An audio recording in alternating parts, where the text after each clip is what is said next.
Can I make my art look good on this? Hi and welcome to my channel. My name's Vicky and I'm an artist from the Peak District and I'm fumbling my way through making my passion into a business. I hope you'll join me for the journey.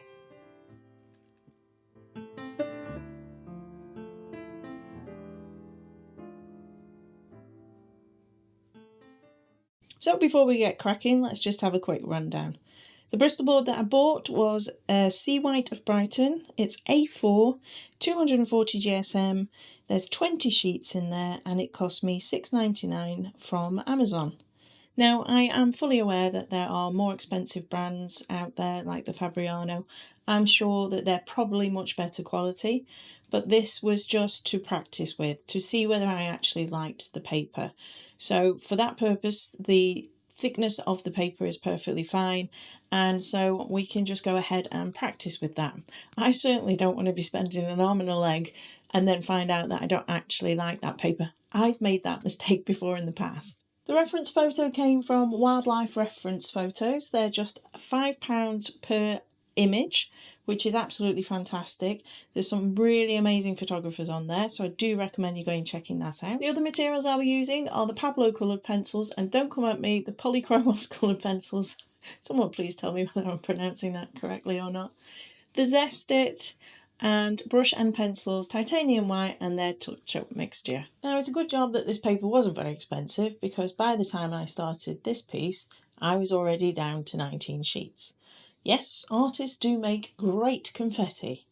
Unfortunately, my mindset was still that of using the watercolour hot press, and I went about it completely wrong, and by the time I'd done a small portion of the face I realised that this just wasn't going to work and I was going to have to change my approach. So I very quickly realised that because there is very little tooth on this paper, which means there's less peaks and troughs, there's less texture to the paper, that it wasn't going to hold as much coloured pencil, and therefore I couldn't be as reliant on the Zest It. So the hot press paper and the Zest It combination is a lot more forgiving than the Bristol board. As you can see here, I am layering the coloured pencils on top of each other very lightly in comparison to the way that I would normally place them. I'm still starting with the lighter colours first and building up to those darker colours, but instead of being able to use the Zest It to then take back and remove some of that so that I've got the colour I want in the background and I can go back over the top because there's more tooth, I was having to be more reliant on adding the colour pencils very lightly in order to build up those layers that way. Now you're probably wondering why I keep banging on about layers. Well, if you look at anything in nature, the colours don't just start and stop, they blend naturally with one another. And also, if you open up your set of coloured pencils, or if you only have a few loose ones, you'll probably realise that you just don't have the right colour, the perfect colour.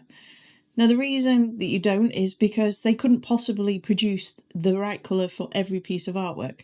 So what you have to do is layer the coloured pencils in order to get the colours that you want. For example, if your blue had a bit of green in it, was more on the turquoise side of things, you may elect to add green over the top. With the Bristol board, each of those layers are going to have to be incredibly light in order for you to be able to achieve the colours that you want. And whilst I did use a little bit of the Zest It just to try and conserve some of that tooth to allow me to put more layers on top, I was incredibly concerned about saturating it too much in case the paper bowed, or indeed I actually damaged the paper. What I also found is that placing the Pablos down, I was able to then, on top of those, presumably because they are oil based, put the Polychromos over the top to give myself a lot more depth. Although the concept of layering and blending is the same, the process in which to achieve this differs greatly depending on the paper that you're using. If I was to compare it to anything, I would say it was probably similar to drafting film. But the difference with the drafting film is that you can darken your darks via flipping the paper over and adding coloured pencil to the back of the piece. One of the positives of this paper is that it is an awful lot cheaper than the Archer's watercolour. You also get more sheets in the pad, And because the tooth is so smooth, you're going to use less of your coloured pencils and are therefore going to have to replace them far less often. In my case, I'm also saving on Zest It because I can't lay as many layers down as I would do normally, therefore less Zest It. Would I use this paper again? Yeah, absolutely. I think the fact that you are testing your skills is a really good way in which to expand your techniques and your skill set and be able to work with many different papers and possibly many different mediums. I used brush and pencils, titanium white mixed with their touch-up texture to create additional highlights to the piece. But I did have an afterthought, after I'd finished the piece, of course. I wonder if you could maybe use the slice tool on the Bristol board. For those of you that don't know, the slice is a ceramic blade that you can use to remove some of the pigment. This allows you to create whiskers and highlights in the eyes and the fur. I have used the slice tool on the drafting film and it works really well. It pretty much removes all of the pigment. And since the Bristol board is a very smooth paper, I wonder if it might work quite well on there too. Another thing that occurred, because finish a piece and then have an afterthought, was I wondered if you took a putty eraser, whether you could remove some of the pigment that way too. When it came to the background, I struggled a little bit with it, to be perfectly honest.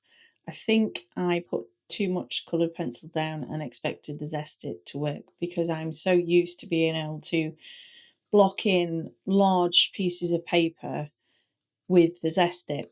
I think what I should have really done is carried on with the same process of layering the colours down very lightly and then perhaps use the Zest It a little, and if I was still unhappy, possibly burnish at the end.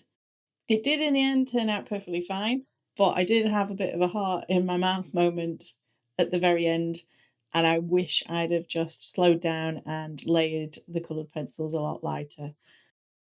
I'd certainly be interested in trying some of the more expensive Bristol boards in the future, if I get on with this pad, obviously. And I would actually like to try the vellum because that's got a little bit more of a texture, so it might be somewhere in between the Bristol board and the hot press. And as usual, any subscribing would be appreciated, hyping and all those other things that I have no idea. Just no idea. And until next time, toodle pip and goodbye.